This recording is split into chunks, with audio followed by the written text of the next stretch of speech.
Hello everyone, it's Shane Kanto, your Wasteland reviewer, and I'm here to review the horror film Shelter in Place. And this is from directors Chris Beyrooty and Connor Martin, starring Brandon Hines, who previously did work as Superior in the show The Tick, and we also have Tatjana Marjanovic, who was also in recently the film Great White. And you have these two actors playing a couple who have good means, but they're stranded in this hotel, the Hollywood Roosevelt Hotel, during the pandemic. Skeleton crew, you have Kevin Daniels playing Ty, who seems to be one of the main supporting characters that you find. He's working, he's interacting with them a lot, and it's a creepy hotel, not a whole lot of people there, isolation. Shining, anyone?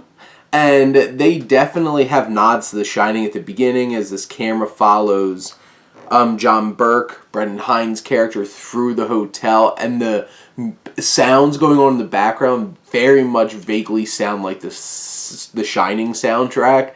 So they definitely know what they were doing in terms of the homages there.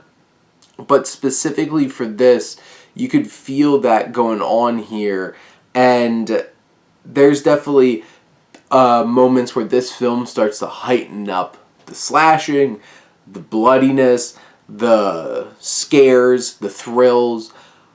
But in general, I feel like there's some great atmosphere here. I think Beyrooty and Martin are able to capture the atmosphere about this film that's needed to create some creepy, unnerving nature about it.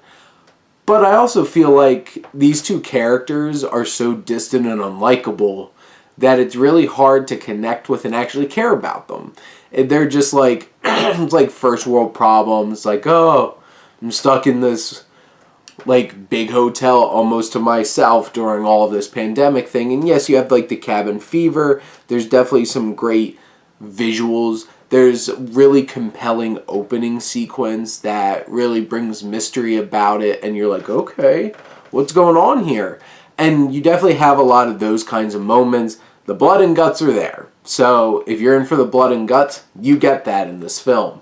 If you're in for a ride where it's you really empathize and really care about these characters, you're not really going to get that.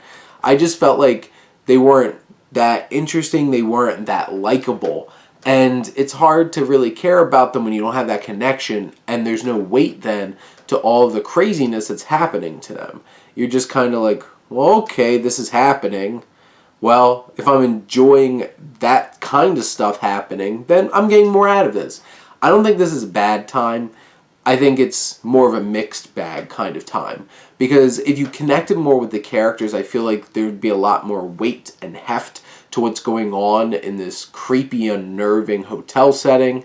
But if you don't connect with them, basically all you're getting is going through the motions and experiencing the thrills and the blood and guts going on, and just for what it is, instead of I feel emotionally invested, I care about what's happening to these characters, it makes me freaked out, I empathize, I feel like I'm in it.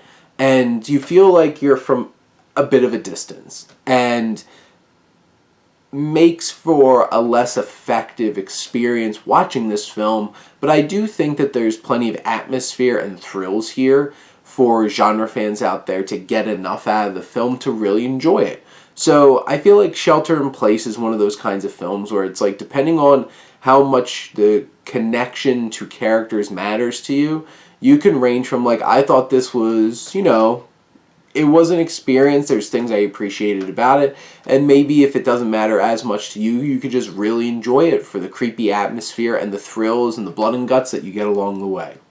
So those are my thoughts on Shelter in Place. Let me know what you think. Let's talk some movies.